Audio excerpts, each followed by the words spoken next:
Sathyam Sivam Sundaram, Volume 3, Chapter 2. Attention.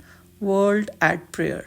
Ponder for a moment on the Satya Sai manifestation. In this age of rampant materialism, aggressive disbelief, and irreverence, what is it that brings to it the adoration of millions from all over the world? You will be convinced that the basic reason for this is the fact that this is divinity in human form. On 12th May 1968, the Dharmakshetra, an architectural jewel built on an elevated spot commanding a panoramic view of the environs of Bombay as the international center of Sai family, was inaugurated by him. This palace of God is intended to serve as a residence of Bhagawan while at Bombay. Dharmakshetra is the first word in the first shloka of Bhagavad Gita. It is used there as an adjective to describe the battlefield where Kaurava might was pulverized by the Lord and his grace showered on Pandava right. The field was known as Kurukshetra, but the intervention of God to succor the cause of truth, justice, peace, and love transmuted it into Dharmakshetra. The word summarizes history of the two clans who were in mortal combat on that field. It symbolizes the beginning less conflict between good and bad in the human heart, a conflict that ends in triumph of the good when, as Pandavas did, we accept and install in our heart God as a charioteer. And now it elaborates the role of Baba in human history one step further, for he has already declared himself as Sanathan Sarthi, the person at wheel of life since the time and space rolled, for every being that become. We see before our eyes, we see before our mind's eye Sri Krishna holding the rein while Arjun listens and learns. We see the Lord as Baba is seen by us today, guiding and guarding, assuaging and asserting, reminding and reprimanding, revealing and reviving the wayward and the wavering. Dharmakshetra evokes in our memory a surging gratitude for all those who discovered and delved into the pellucid stream of Dharma, for all those who adore Dharma by living it and demonstrating how it can confer joy and peace, for all those who sacrificed theirs all for it in all lands, in all ages. Baba named that building so, not just arbitrarily. He declared that no word of his is void of spiritual potency. It is a call, an intimate invitation to you to give ear to Gita. He whispers from your own heart to cure you of your brand of delusion, sublimate your inner battlefield into playground of spiritual endeavor. It is a spell, a benediction, a blessing. It is an announcement that Lord has come and his mission has become. His charity is available for all who seek now and here on this sad, stupid, struggling earth which he has adopted as Dharmakshetra, for this is the place where Dharma can be learned, practiced, and harvested. Engage in karma as regulated by Dharma. Practice Dharma with awareness that all is Brahman. March along the path of karma to Dharmakshetra where Brahman realization awaits, Baba says. Thousands from all parts of India, even overseas, witnessed the inauguration. From far-flung lands they came, wafted by the wing of grace. More than 50,000 eager souls gathered that evening at the Bharatiya Vidya Bhavan campus at Virosa, Bombay, to express their joy at the momentous occasion. The magnificent structure was completed in 108 days after the first trowel of concrete was laid.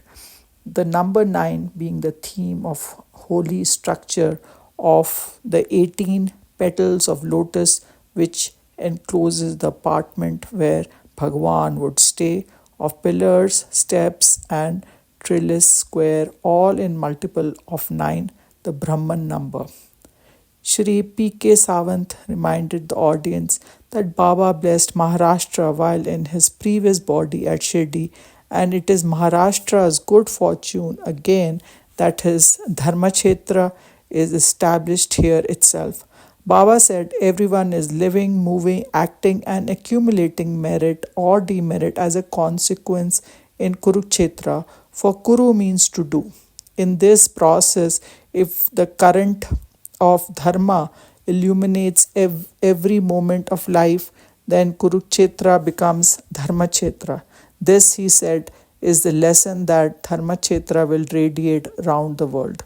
Baba took up residence at Satyadeep, the big rotunda with the lotus and a moat filled with water all around.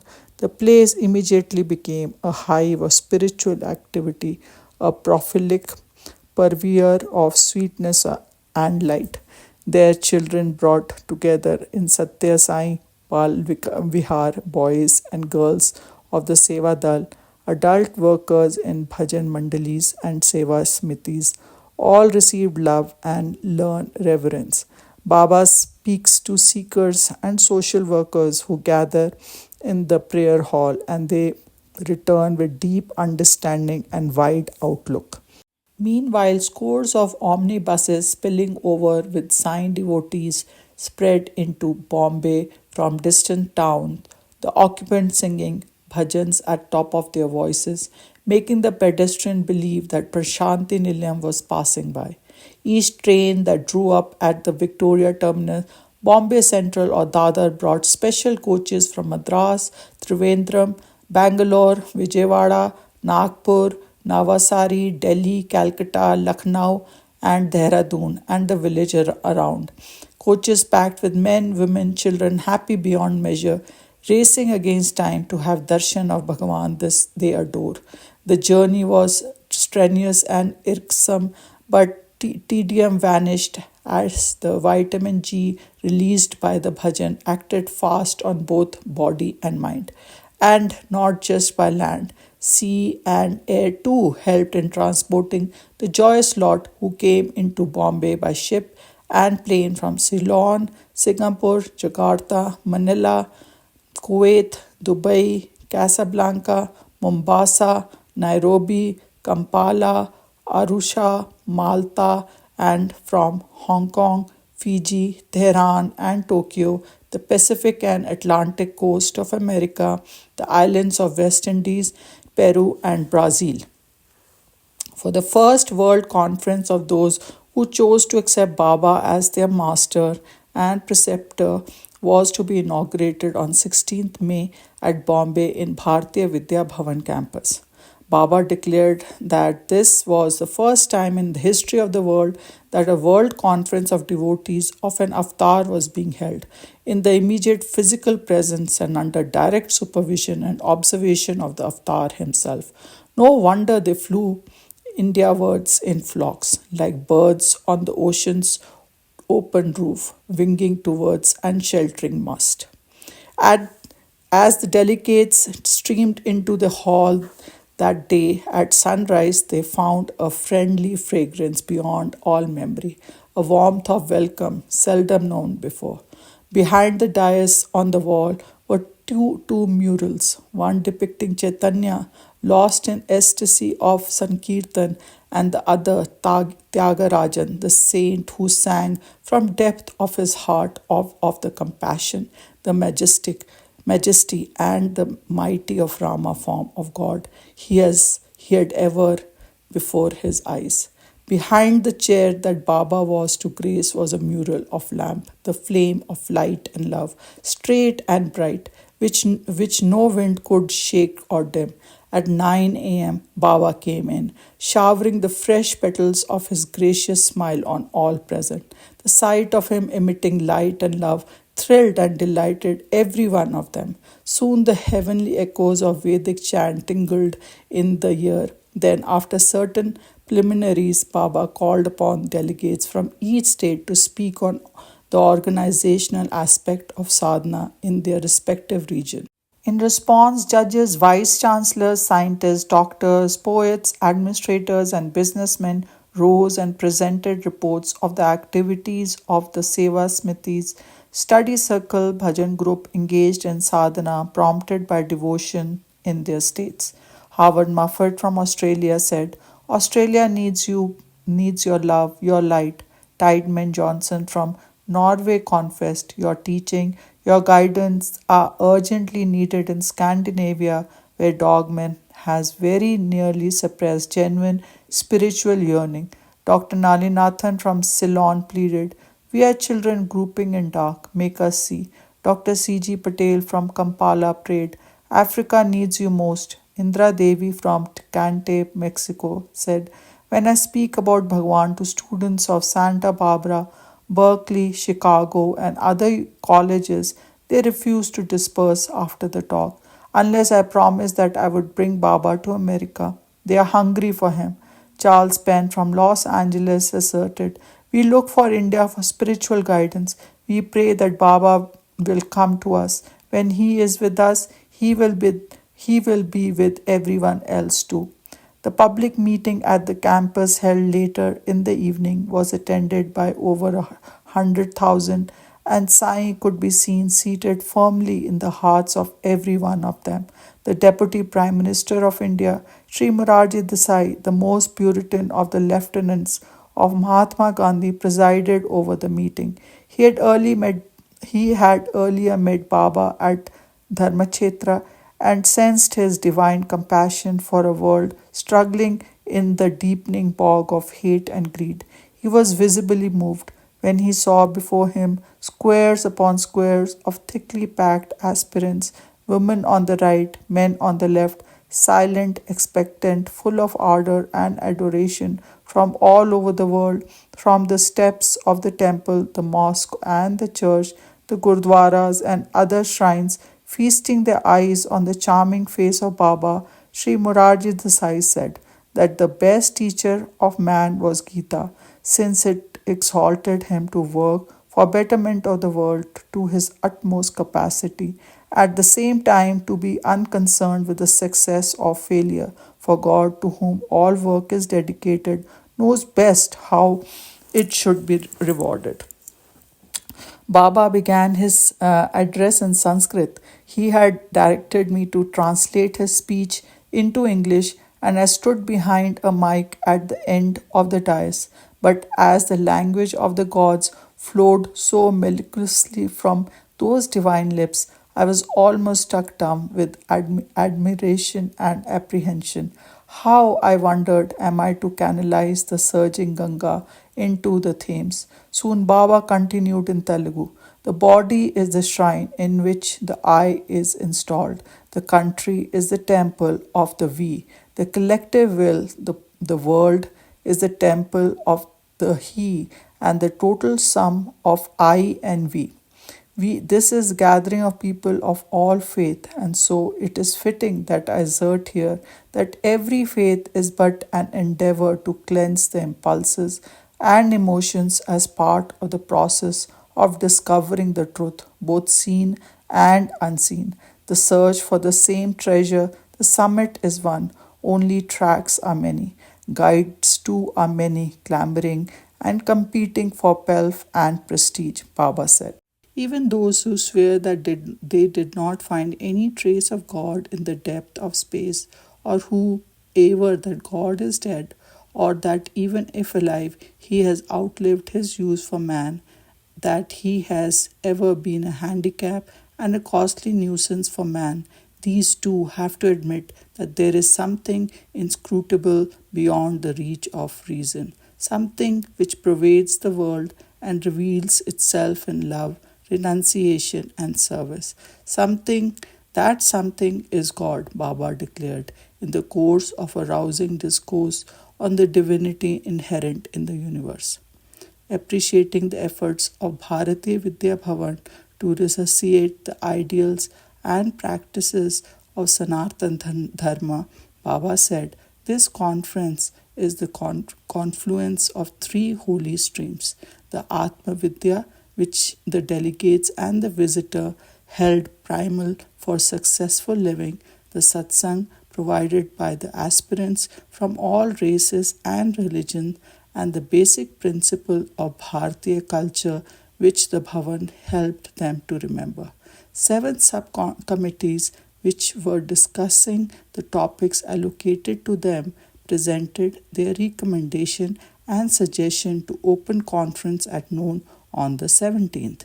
They dealt with number 1 Bhajan, Namasmaran and Nagar Sankirtan, Vedic, number 2 Vedic and Sanskrit education, number 3 moral education in school and colleges, number 4 enrollment and training for Sevadals, number 5 establishment and working of Mahila Vibhags, number 6 coordination of the units of organization at all levels, and number 7 relations between the Indian and overseas units of Satya Sai organization.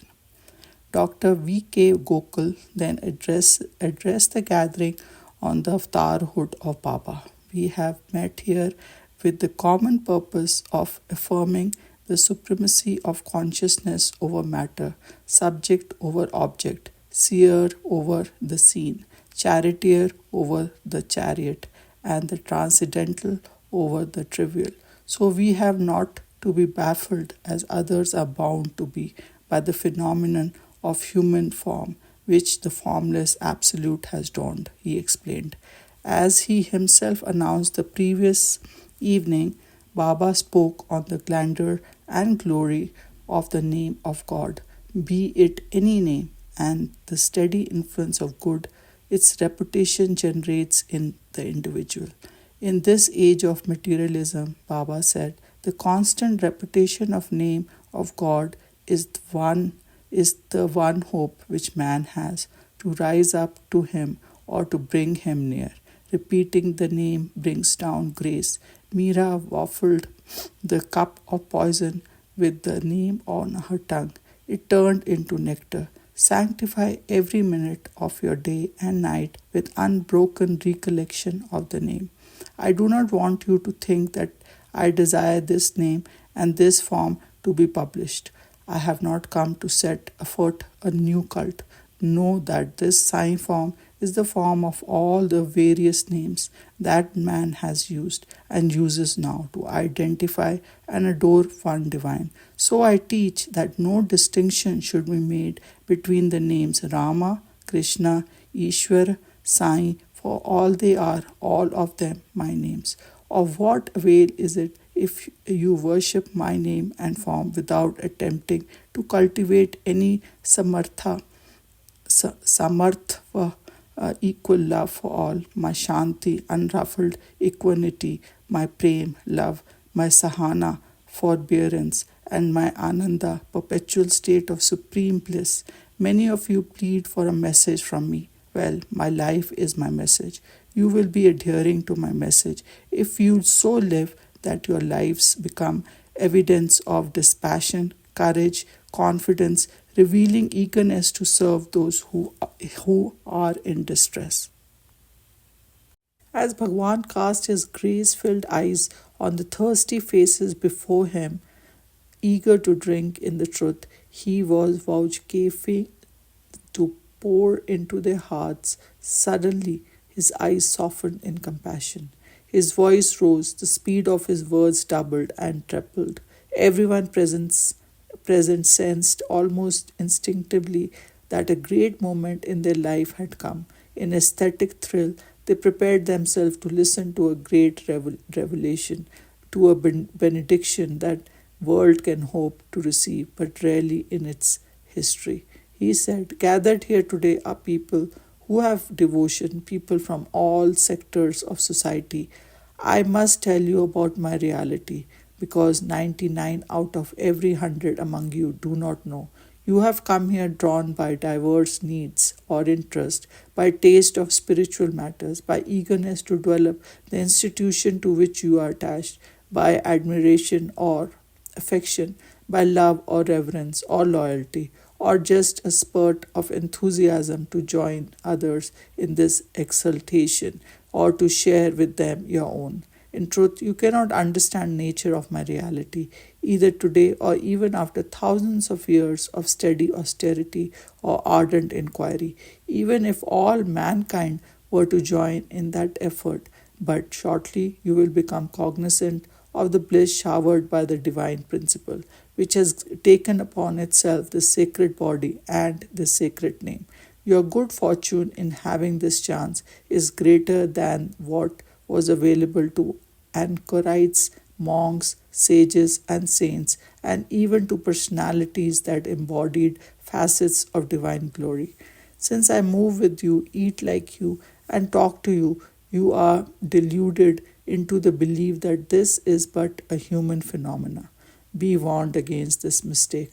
I am also deluding you by singing and playing with you, engaging myself in activities with you, but any moment my divinity can be revealed to you. You have to be ready, prepared for that moment. Since divinity is enveloped by humaneness, you must endeavor to overcome the Maya delusion that hides it from your eyes. The human form is one in which every divine entity, every divine principle, that is to say, all the names and the form ascribed by man to God, are manifest. The statement in Telugu was Sarva Devatva Sarupalanu Dharin China Manava Karame E Akaramu. Do not allow doubt to distract you. If you only install in the altar of your heart steady faith in my divinity, you can win a vision of my reality. Instead, if you swing like a pendulum of a clock, one moment of faith, another of doubt, you can never succeed in comprehending my truth and win that bliss. Fortunate are you that now, in this very life, have a chance to experience the bliss of Sarvadevatva Swarupam, the form of God in all forms. Let me also draw your attention to another fact. In the past, on the occasions when God incarnated on earth, the bliss of recognizing Him in the incarnation was vouchsafed only after the physical embodiment had left the world, despite plenteous evidence of His grace. Moreover, the loyalty and devotion which those incarnations commanded while in physical embodiment arose through fear or awe at their superhuman powers and skills, or at their imperial and penal authority. But ponder for a moment on this Satya Sai manifestation. In this age of rampant materialism, aggressive disbelief, and irreverence, what is it that brings to it the adoration of millions from all over the world? You will be convinced that the basic reason for this is the fact that it is divinity in human form. Again, how fortunate you are that you can witness all the countries of the world paying homage to Bharat, that you can hear, even while this body is existing, adoration to the name of Satya Sai reverberating from even the nooks and corner of the world, and this form is amidst you, with you, before you. This thrilling declaration stunned the delegates, and as they left the hall and reached their rooms, each one found inches added to his height, for each felt blessed with a unique vision. Often had Baba spoken of his being the incarnation of God, or being God himself in human form, but this time he emphatically identified himself with all names, all forms of the God that man ever molded in his mind in course of his history on earth. The next day, in the morning hours, the reports of subcommittees were considered by meeting of all the delegates, and few more delegates addressed the gathering. Baba summarized the conclusions and spoke on the basic approach to service through the Sai organization. In these days, when the world is safe only from hypocrisy, Baba's directives had to be straight and sharp. It is wrong, he clarified, to believe that all have equal rights and duties and obligation and responsibility. You cannot say that all cows are equal and purchase them by dozens. Some may be dry, some may clamor for more feed, some yield less milk, some are young, some decrepit, some tame, some wild. Nor all men are equal. The code of conduct for each and towards each is decided by changing factors like age, profession, status, authority, scholarship, and sex, and consideration as to whether the person is a teacher or pupil, master or servant, father or son, sick or healthy, etc.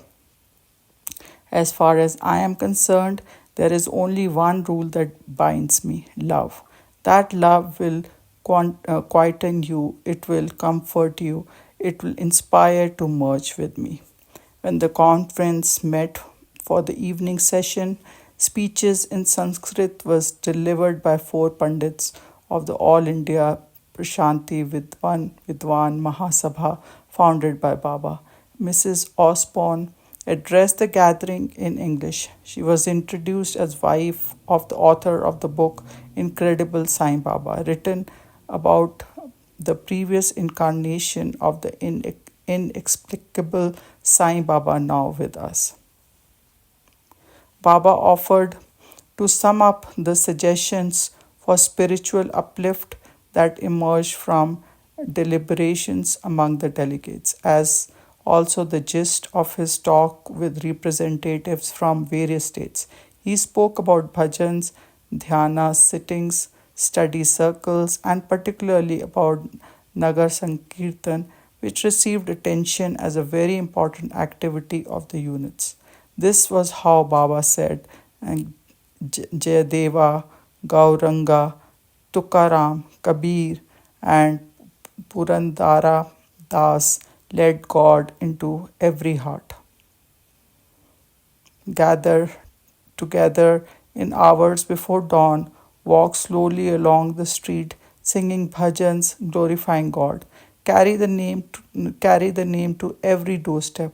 Wake up the sleeping, purify the air polluted by day-long angry shouts of hate and greed, faction and fear.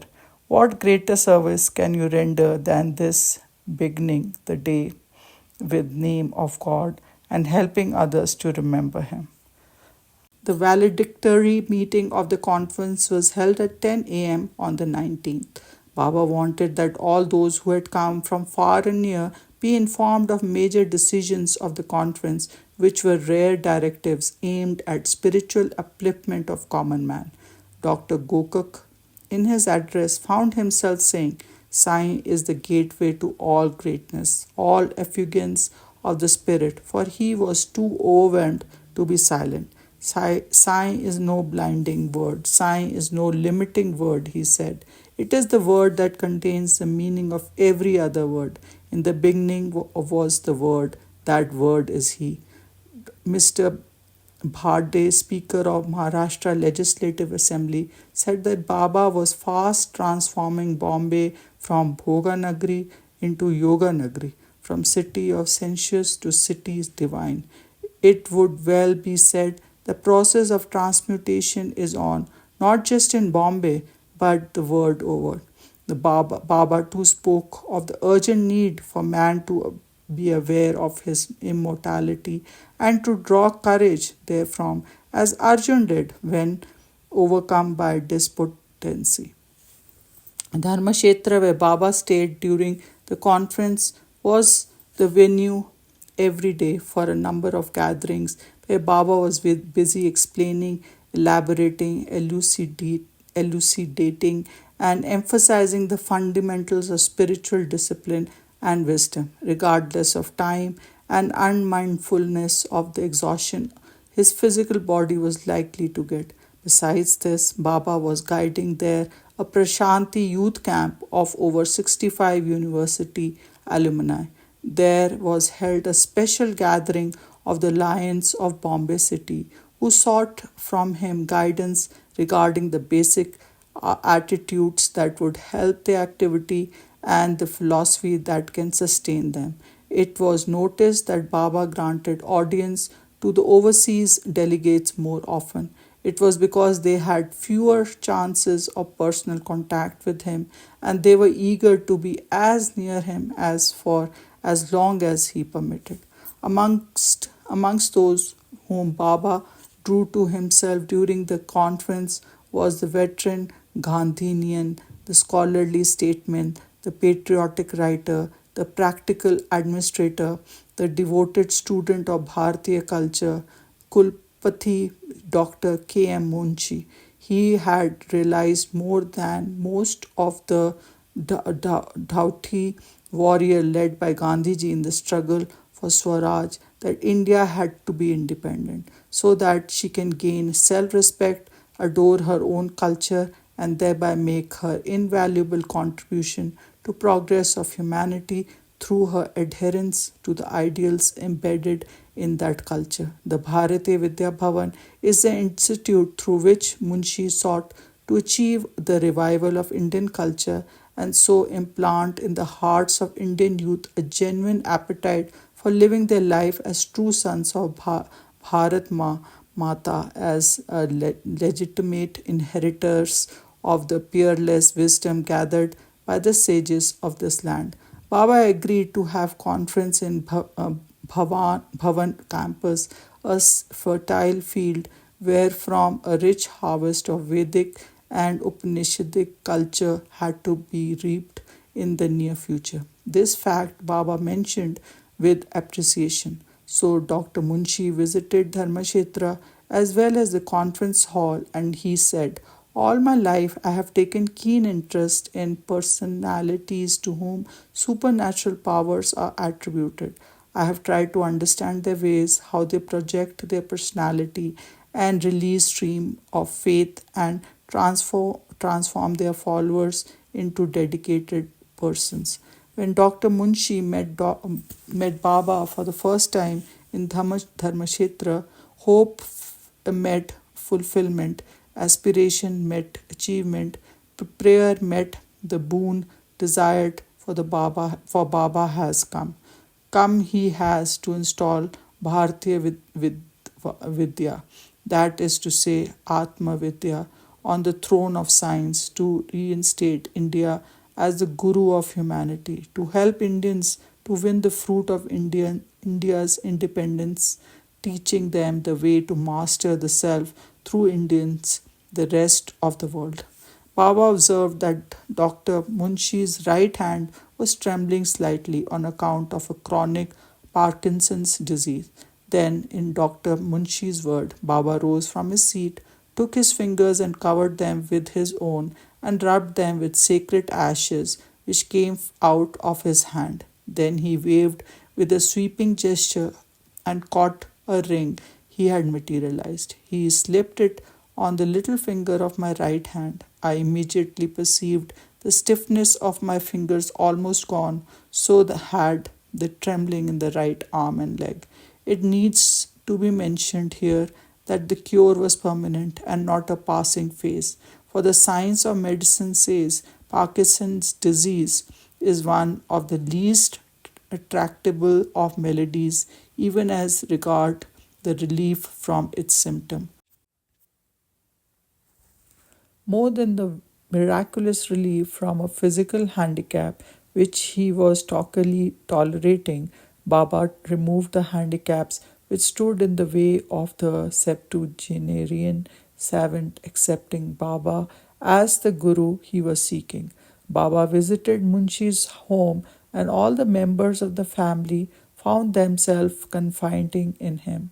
He assured them that he was with them through all the turbid years of torture and sacrifice, martyrdom and power disillusion and determination, revival and recuperation. He told Munshi's son that he was with him years ago when he had to take refuge with the wayside station master while traveling by train.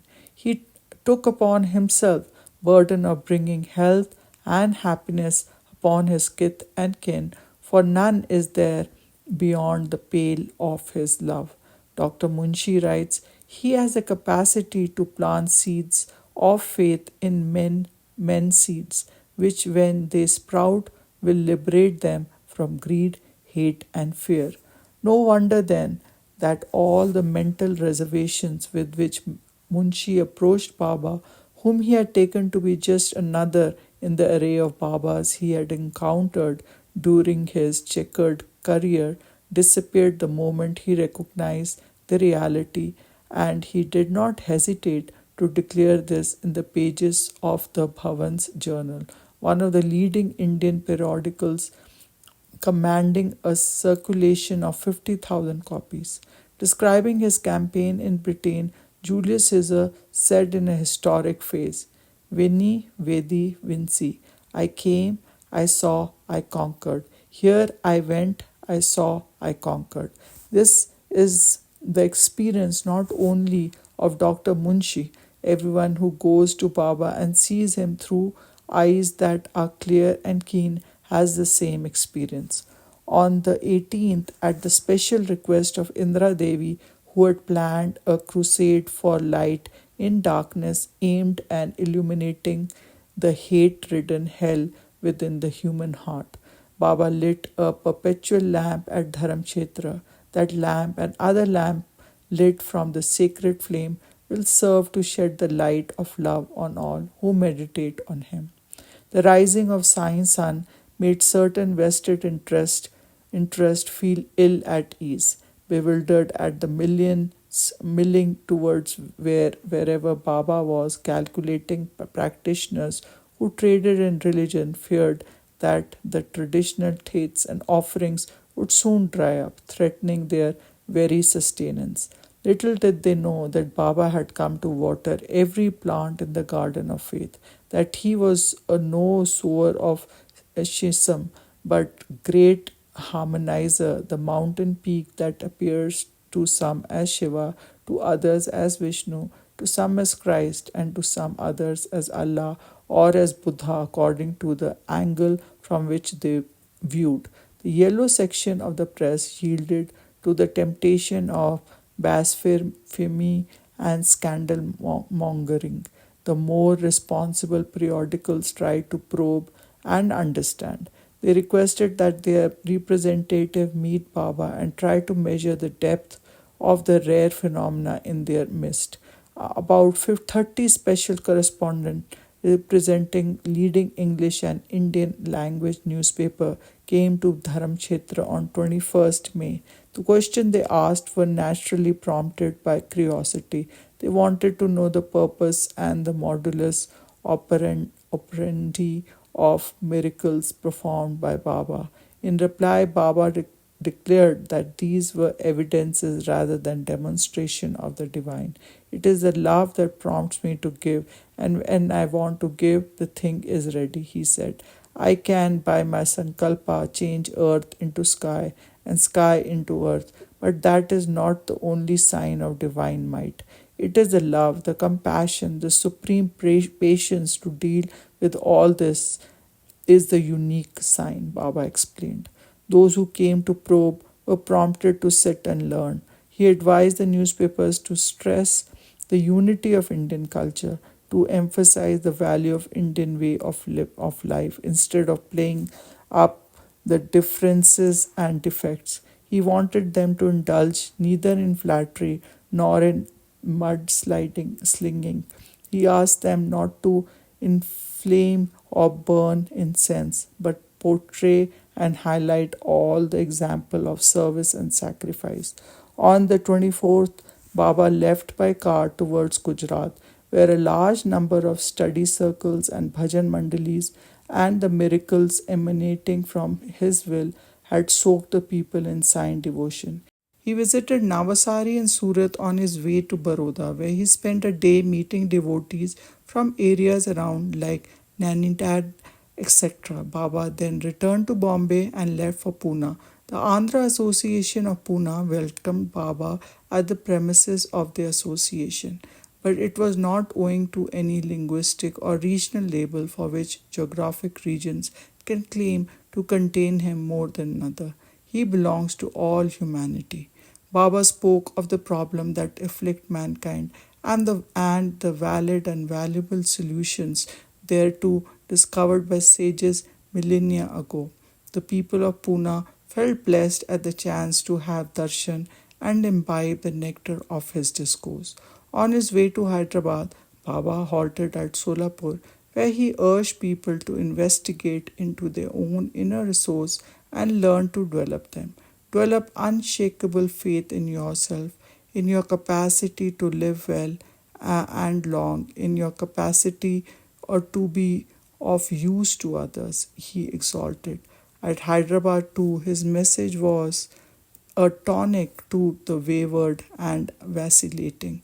Be cheerful and spring lightly. Cultivate faith in God.